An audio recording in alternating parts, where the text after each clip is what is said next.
नहीं रहना नहीं रहना बहाना बुजदिलों का है जिसे तकदीर कहते हैं। हम हिंदू हैं, वतन की खाक को एक सिर कहते हैं, हिमालय को हमेशा हिंद की जागीर कहते हैं। और मित्रों, यो व्यक्तिगत साधना को छोड़कर जो आक्रोश की भाषा आपको संतों के माध्यम से सुनाई दे रही है, उसके पीछे एक कारण है कि पनघटों पर नीच मरघट का नियंत्रण हो चुका है, इसलिए विद्रोह का झंडा उठाना ही पड़ेगा। और कौरवों के सैन्य दल से 10 दिशाएं कप चुकी हैं, पार्थ को गांडीव धनु फिर से उठाना ही पड़ेगा।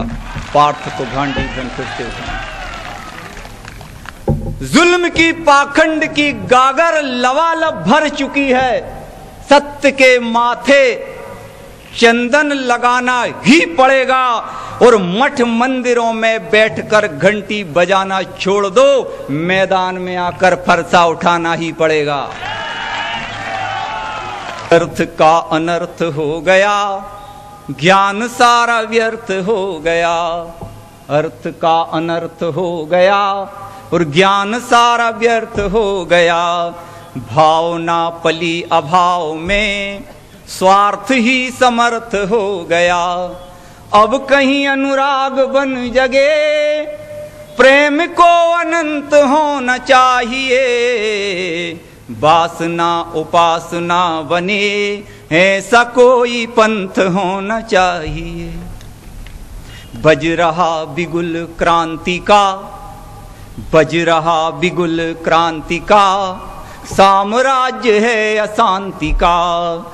पथ है प्रदर्श भ्रांति का, मुख मलिन है कांति का।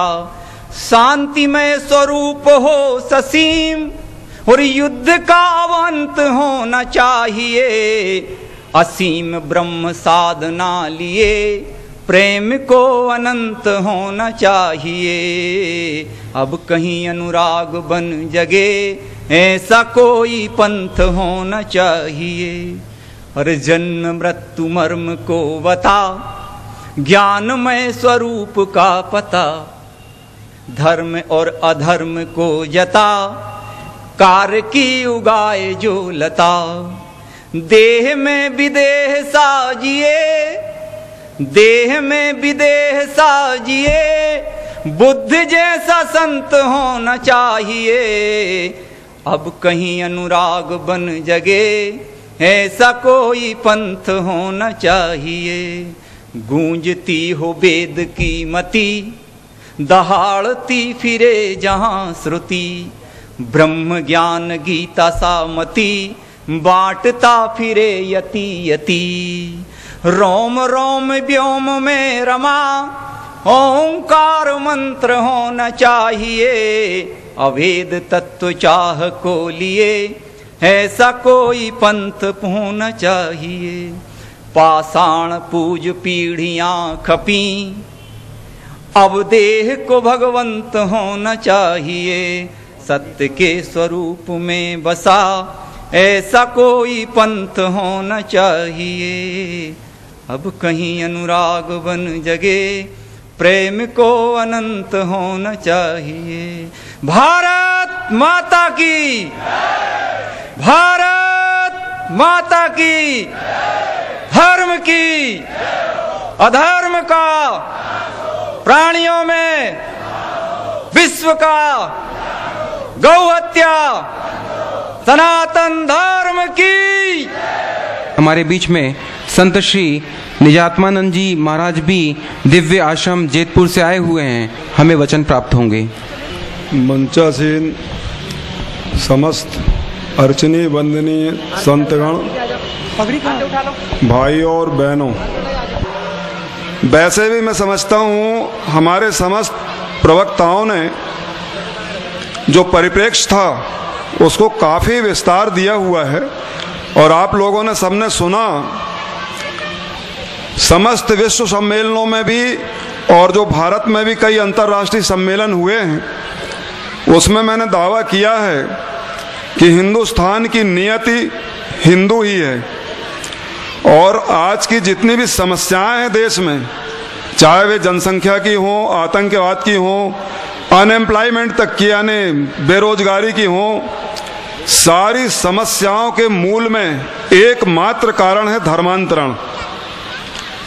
और इस बात को सिद्ध करने के लिए छोटे मोटे भाइयों की बात नहीं करता।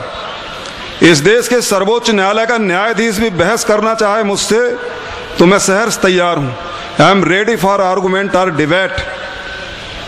और एक बात और आधा मिनट में कह देता हूं, आदरणीय सुनील शास्त्री जी ने काफी व्यापक परिप्रेक्ष्य में आज के विषय को जनता के समक्ष रखा, किंतु जहां तक संविधान की बात उन्होंने बार बार किया और संविधान की दुहाई दिया, अवश्य ही देशवासियों को संविधान का आदर करना चाहिए, किंतु प्रबुद्ध जनों को यह नहीं भूलना चाहिए कि देश संविधान के लिए नहीं है, संविधान देश के लिए है, देश संविधान के लिए नहीं है। इस बात को सतत ध्यान में रखा जाना चाहिए। Constitution for country, country is not for constitution. इस बात को हमेशा ध्यान में रखना चाहिए। और यदि किसी देश का संविधान उसकी छाती पर सवार होकर उस देश की प्रगति को अवरुद्ध करता है और उस देश की संप्रभुता के समक्ष आड़े आता है, तो ऐसी स्थिति में उस देश के संविधान की पुनर्समीक्षा होना बेहद अनिवार्य है। और आज आवश्यकता है इस बात की। दक्षिण भारत में एक बहुत बड़ा सम्मेलन हुआ, इंटरनेशनल कॉन्फ्रेंस थी, उसमें मैं गया था अभी कुछ दिन पहले। सब्जेक्ट दिया हुआ था भारत के लिए एक्सप्लोजन ऑफ पॉपुलेशन, जनसंख्या का विस्फोट। उस पर बहुत से न्यायविद भी वहां थे, 116 देश के लोग वहां थे, प्रतिनिधि वहां आए हुए थे। मैंने जब वहां कहा भारत में जो जनसंख्या का विस्फोट हो रहा है वो क्या है, this is the consequence of the dual constitution of India, ये भारत के दोगले संविधान का परिणाम है, जिसने दो प्रकार के संविधान बनाया। मुसलमानों के लिए शरीयत का कानून, हिंदुओं के लिए हिंदू कोड बिल।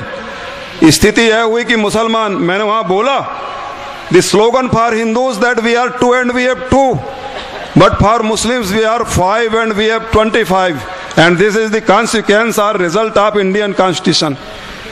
मैंने कहा भारत के दोगले संविधान ने इतनी हास्यास्पद स्थिति उत्पन्न कर दी है कि हिंदू कहता है हम 2 हमारे 2, मुसलमान कहता है हम 5 हमारे 25। उसकी परिणति यह हुई कि हिंदू 1 पत्नी रखकर हम 2 हमारे 2, मुसलमान 4 पत्नी रखकर हम 5 हमारे 25 कर रहा है और पूरी क्रिकेट की टीम पैदा कर रहा है। और वो जितनी बड़ी टीम पैदा करता है उतनी उसको इनाम भी मिलते हैं सऊदी अरब आदि से। ये तो बहुत अच्छी बात हुई कि भारत जागृति मोर्चा नाम का एक नया संस्थान फिर से भारत में उदित हुआ। और मैं आपको उन दिनों की याद दिलाना चाहता हूं जब 2500 मील लंबे मरुस्थल पार करके ऊंटों की कुबड़ में बैठे हुए चंद लोग यहाँ आए हुए थे, मुट्ठी भर लोग, और उन्होंने तुम्हारे देश को, हमारी प्यारी मातृभूमि को, इसके बख्श को अपने बूटों तले 700-800 वर्षों तक रौंदा। क्या कारण था वो? आज की प्रस्तुति अत्यंत स्तुत्य है और मैं तो कहता हूं, मैं तो जिस दिन से साधु बना उसी दिन से मैं हिंदूवादी हूं और कट्टर हिंदूवादी हूं, और ऐसा होने में मुझे कोई शर्म भी नहीं है, गर्व है। मैं आपको बताता हूं, आज मंच में जिस तरह की प्रस्तुति दी गई, यही प्रस्तुति अगर उस समय पिछले 5000 वर्ष की प्रस्तुतियां क्या थी आपके देश की और आपके महात्माओं की और आपके रामायणियों की और आपके भागवताचार्यों की, 5000 वर्ष की प्रस्तुति वही थी। लहसुन प्याज मत खाओ नहीं तो नरक जाना पड़ेगा। टट्टी होने का आने के बाद कितने बार हाथ में मट्टी से धोना चाहिए, ऐसे के प्रश्न थे तुम्हारे सामने, बड़े बड़े धर्म मार्तंड उपस्थित कर रहे थे।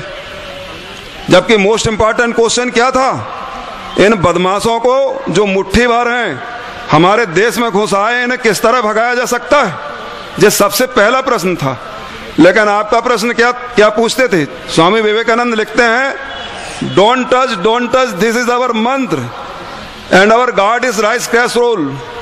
भात की हड़िया है हमारा भगवान और मत छुओ जो है हमारा मंत्र। ये सन 1893 की बात। और बिन कासम की जब शताब्दी प्रारंभ हुई थी 6वीं, उस समय वही बात थी। आज भी तुम्हारे मन में वही बात है। आज मैं देहातों में जाता हूं तो लोग क्या पूछते हैं, रावण के बाप का क्या नाम था, सुदामा जी के ससुर का क्या नाम था, जैसे कोई रजिस्ट्री करवाना उनके नाम से।